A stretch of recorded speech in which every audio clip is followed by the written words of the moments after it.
Okay, everyone, we'll go ahead and get started. Our first question will go to Greg Hunter.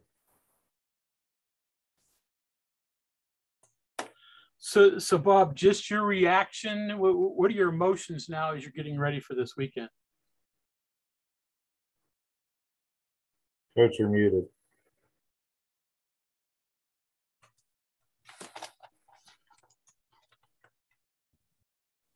There we go.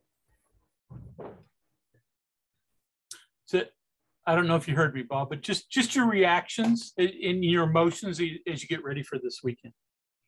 Depends who I'm talking to, Greg. Okay, you're talking to us, just us. I just did a deal with Tony down there. We did nothing but kind of screw around. I don't know, man. I think there's certain things that happen. When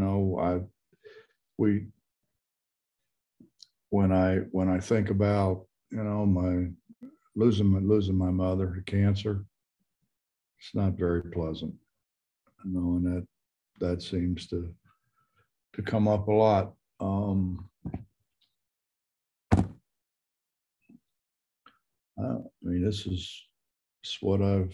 This is what I've done pretty much my whole life. I just did an interview with George Von Benko, and George, when I was a GA, George would do the pregame show, and we sat down there on those metal bleachers, if you remember that. Metal bleachers, that was the equipment room, which is now going to be a club for our alumni, whatever. But that was a equipment room, and we sat outside the equipment room and did a pregame deal. So, I don't know. I try to worry about the things that I need to worry about, and the other things I just kind of let other people talk about it and worry about it. If you have a question, use the raised hand. We'll go to Justin. Hey, Coach, congratulations on the honor, first off. Congratulations to you. You're in Hawaii, huh? I wish. Hey, you mentioned the year being a GA, and obviously that was kind of your start into the coaching world. What was it like for you as a GA under Coach Gardner? Did that year fortify your thoughts of wanting to be a coach? Just kind of take me back, to that year. What was it like being a GA?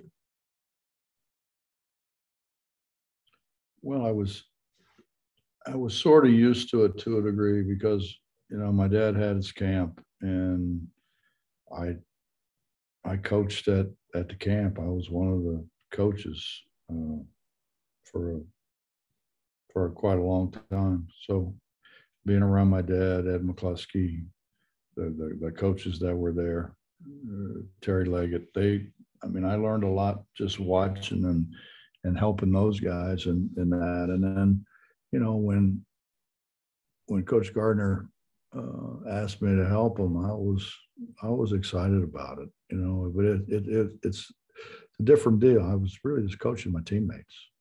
Right. I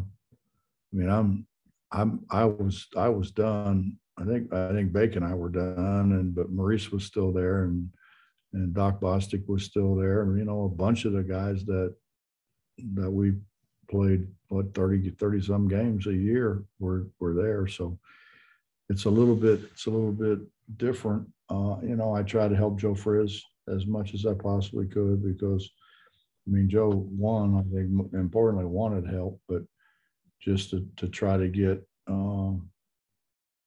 have him understand what was about to happen and Lowe's. So I did spend quite a bit of time, more probably with Joe than Lowe's.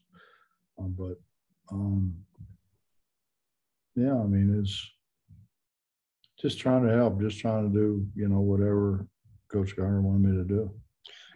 You've told the story before that, right before you became a GA, you had to try out with the 76ers.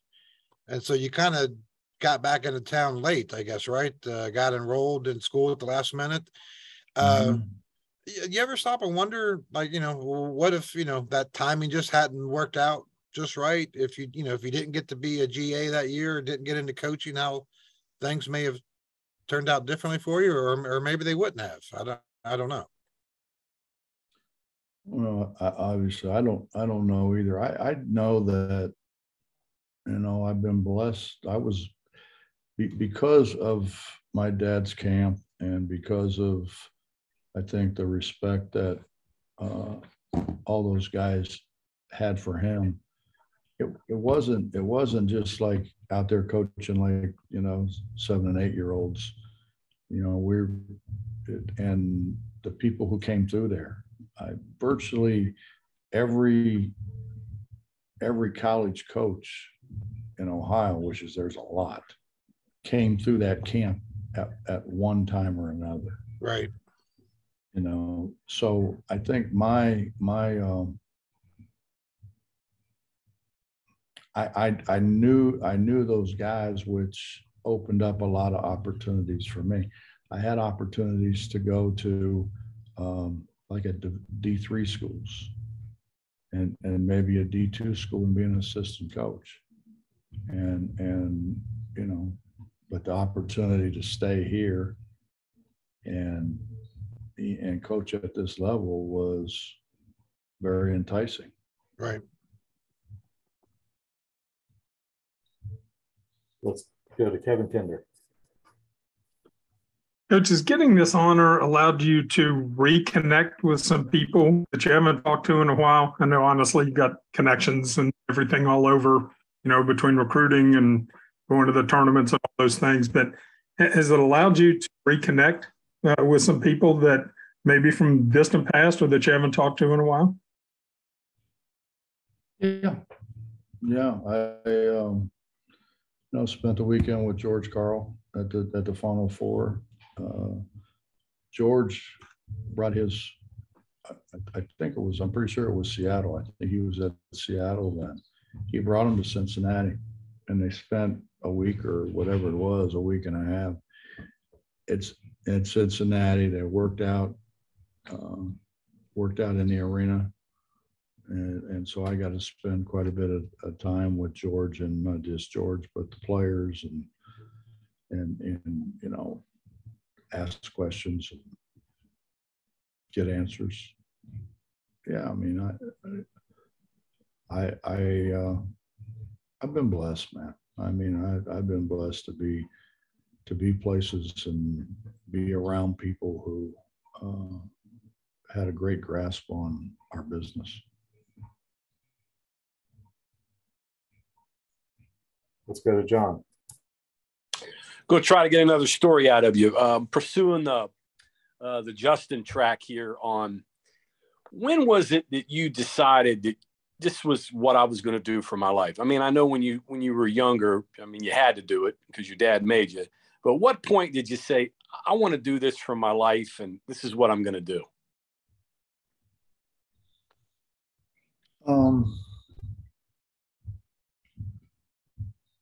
Well, getting cut with the Sixers. I mean, and I had a real good idea I wasn't going to make it anyways. I mean, the team that they had, and I didn't deserve to be there. I was very fortunate to be there, and it was a great learning experience for me.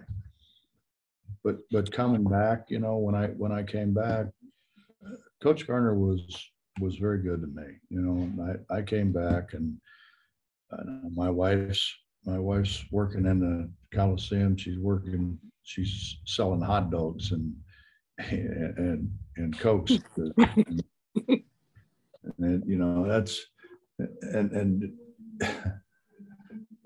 I can remember going home after practice or being in the gym playing with those guys, or trying to help some of the younger guys, whatever, going home, and she had taken a couple hot dogs home, from the concession stand.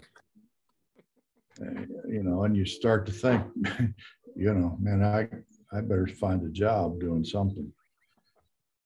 What would you have done if you wouldn't have been a basketball coach, you think? Probably the president of the university. President of the university. Yeah, Yeah. I got you. Okay. Seems like a pretty good job. John, honestly, I don't know. I don't know what it would have been something in the sports field. I would think. You look around and you see some of the guys, particularly in the NBA, some guys that are coaching in the NBA, and you look at their backgrounds, they just worked their way in there. Mm-hmm.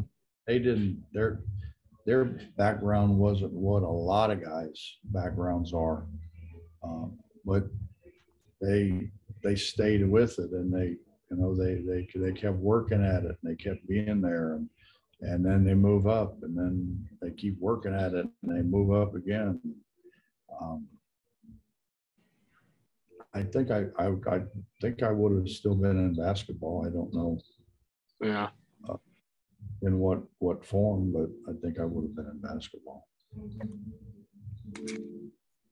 Back to Greg. Bob, speaking of the NBA, and you've talked about this a little before, but you had opportunities to coach there. How tempting was it? And ultimately, why did you decide not to go there and stay in college? I think relationships. I really thought I could make a much greater impact at the college level than I could in the NBA. And I did. I had great opportunities. I had great opportunities for way more money than what I was making, or probably what I had ever hoped to make. But it's not the same.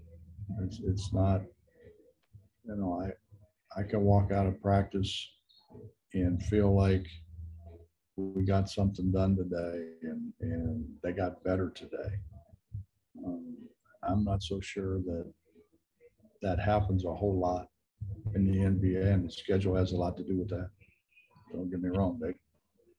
They travel a lot and they play a lot of games, but the opportunity to work with guys, spend time with guys, and just be part of their maturity it's really kind of fun and exciting.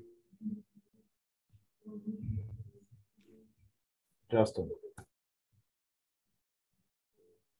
Hey, Coach, I had the opportunity to speak with Coach Gardner a few days ago, and he was kind of telling the story that the year after your GA, and of course, he moves on to Northern Arizona, I think it was, that next year, he was trying to get you to go with him, but he said you weren't having any part of that. Just kind of wondering what the deal was there. Just Arizona, just a different world away, or what was the thinking there? Yeah, I think pretty much so. And coach was great. I mean, I thought initially what was going to happen was he and Coach Amick would go together, and then Coach Amick, I think, decided that he wanted to be the head coach, and so he went back to Yuma and was the head junior college coach. And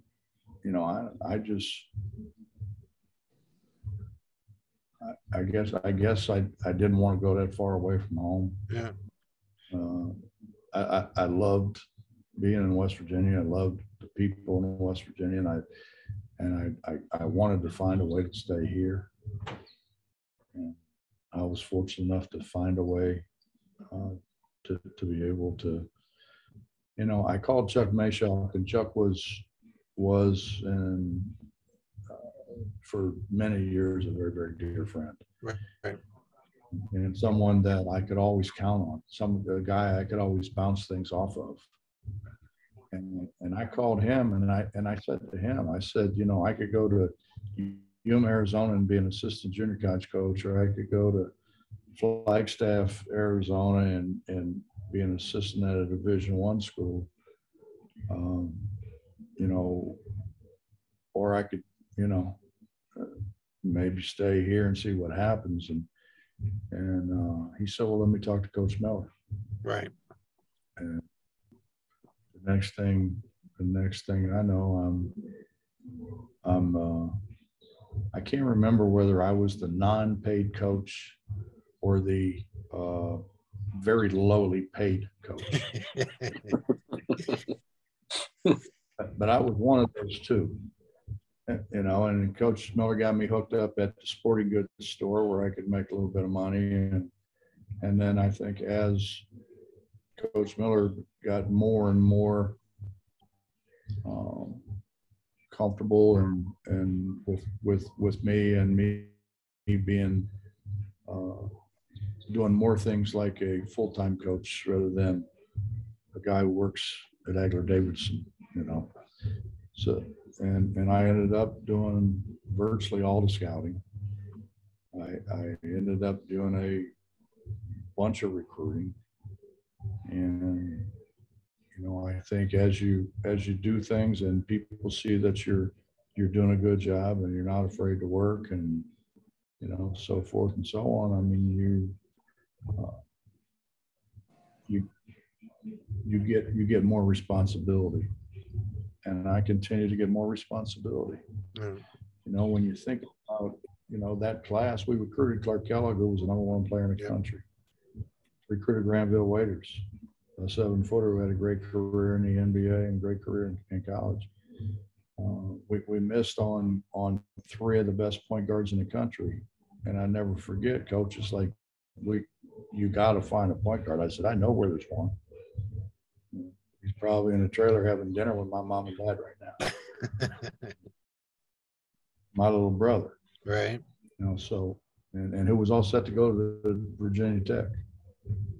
And I'm like, no, man, you don't need it for a lot of reasons. And reasons that I really believed. And he went to Ohio State. So, you know, I think the more and more that you do, the more faith that people have in your ability to do things, the more they give you to do. And then, you know, I wanted to be a head coach, and the first people asked me to be a head coach was Walsh College, so I went to Walsh. I would have got paid probably 4 times more at Malone if I just waited about 2 or 3 days. But I just wanted to be a head coach, and they gave me the opportunity. Recruiting your brother, that was probably the easiest. That was probably your easiest recruiting job, wasn't it? Well, he trusted me. I can say that. He trusted me. So, yeah, I mean, he had a heck of a career there. Yeah. So everything turned out good. Back to Kevin. As you've reached a lot of milestones through your career, we've often asked you to reflect on it and, you know, gotten your outlook that you don't look back a lot and don't really think a lot about those things. Privately, though, obviously with some of your friends in the coaching fraternity, this process, you know, sharing some of those stories, reminiscing, things like that, seems like it's an important part of the deal. Is that because that's just a kind of a private thing that you want to keep separate, or there, you know, a few things that you don't want, you know, out there for everybody to read about or hear about?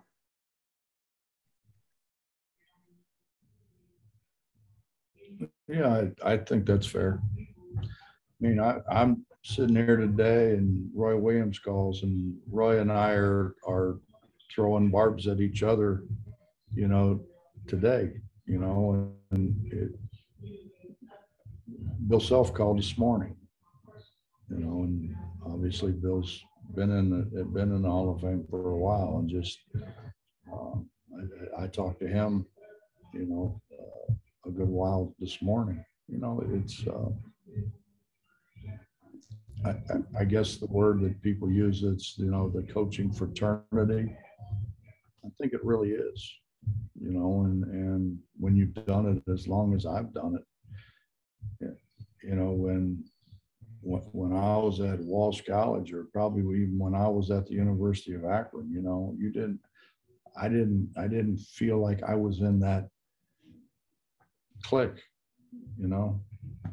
I was still one of those guys down there that, you know, patting on the head saying, no, your day's going to come here soon, boy, you know. And I couldn't wait to, you know, go beat those people that are patting me on the head. Let's go to Ryan Decker. Coach, I guess kind of on that point, those people that you just said you were kind of waiting to beat, you were patting on the head. Is that maybe too what might have kept you in the college ranks maybe a little bit longer instead of making the leap to the NBA, to, you know, trying to knock a couple of those people off that were patting you on the head?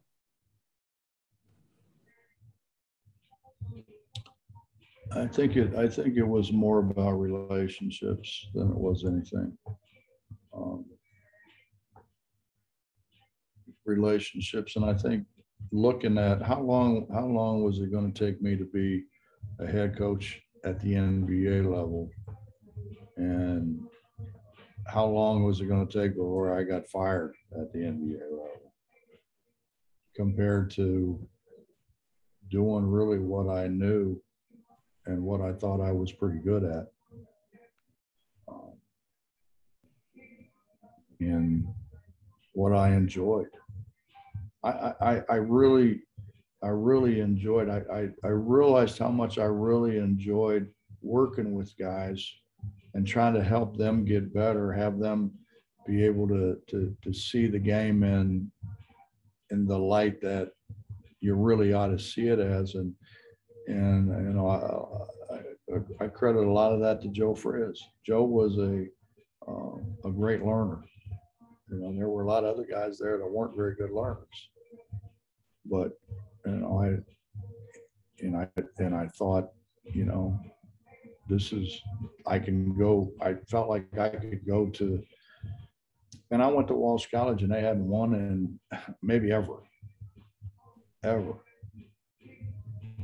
And, you know, a year or two later, we win 34 games and play for the national championship. To me, that's a lot more rewarding than maybe trying to coach guys that don't want to get coached, or coach guys that probably know a whole lot more than you do. Go to Bob Hertzl. Yeah, Bob, what is the one trait that's most important in becoming becoming a Hall of Fame coach, number one? And I guess number two, is there a trait that ties all Hall of Fame coaches together?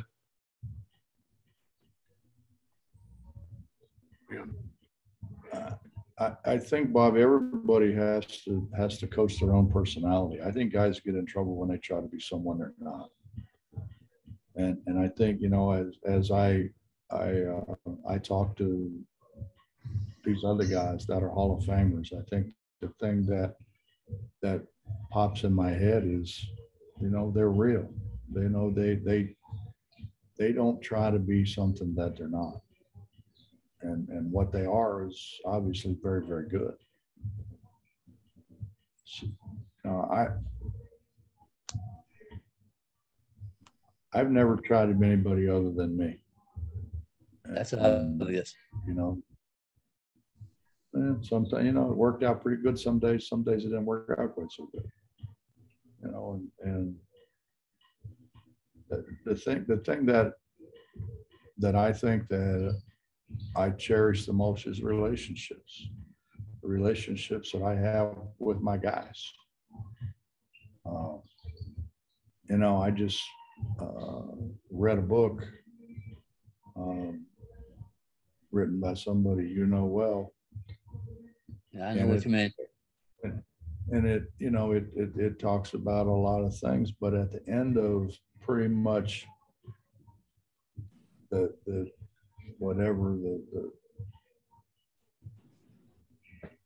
end of the writing for each guy,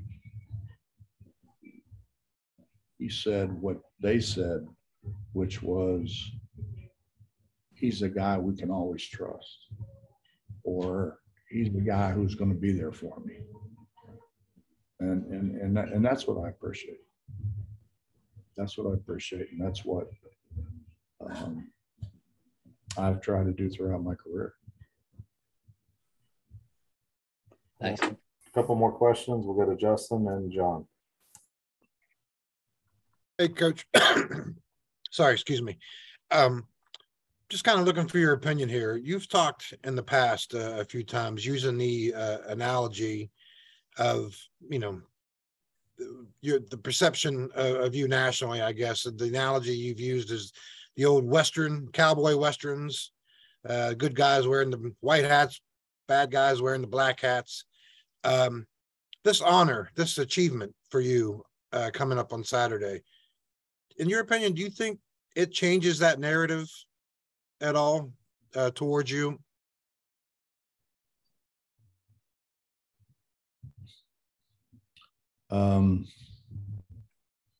That's a hard question to answer without getting in trouble.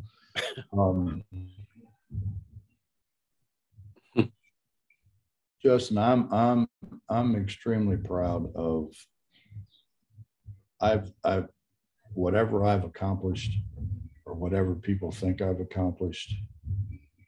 I know what my guys think about me. I didn't break the rules. I didn't cheat to do it. And you look around at some of those guys that are where I guess I'm headed.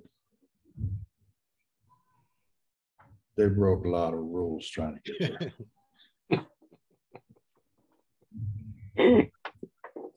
And I never did it. And we'll close with John. I'll close with this. I can't believe you forgot Kelvin Ramsey in that group of Ohio State guys. But usually when you get to play 2-on-2 with, what's that? I used to play 2-on-2 with Kel, Kel and Jimmy Ellinghausen. Yeah. Kelvin and Jimmy Ellinghausen played Bobby Faulkner and I. Gotcha. So Bobby wasn't big enough and strong enough to guard Ellinghausen, so I got to guard Ellinghausen, and he had to guard Kelvin. Bet that turned out well. Well, which is the only thing being big and slow has ever done for me that's been helpful. I got to guard Ellinghausen rather than Kel. Yeah. Last one for me. You know, the Hall of Fame is usually at the end of your career, and you're still under contract. You're still coaching. What are the boxes left to check for you, and how excited and enthusiastic are you to start another season? What is this, 41, 42 now, whatever it is for you? What are some of your thoughts on that? Well, my goal when I came back here was to win a national championship, and win a national championship for this state. And Jared Calhoun came up with the idea of, why don't we do this, Hugs? Why don't we win a national championship, and let's get a bus, and let's put the national championship on a trophy on a bus, and let's just go from town to town, let the people touch it. Let the people come out and be proud of their team, their state, their university. And we haven't done that yet. No. And I think it'd be the neatest thing in the world. Calhoun and I used to sit there and say, you know, think about this. People have their radio on. Tony Caridi says, hey, listen, all you people down there in Birch, the bus is going to be here. You're going to be there, and you know, in about 15 minutes, y'all get down to the custard stand down there, and you can touch the trophy. What a great thing! Yeah. This team excite you? Is what? Does this team excite you? What you got? This is a whole new team. Well, we turned it over 24 times yesterday, so when they stop turning it over, they might.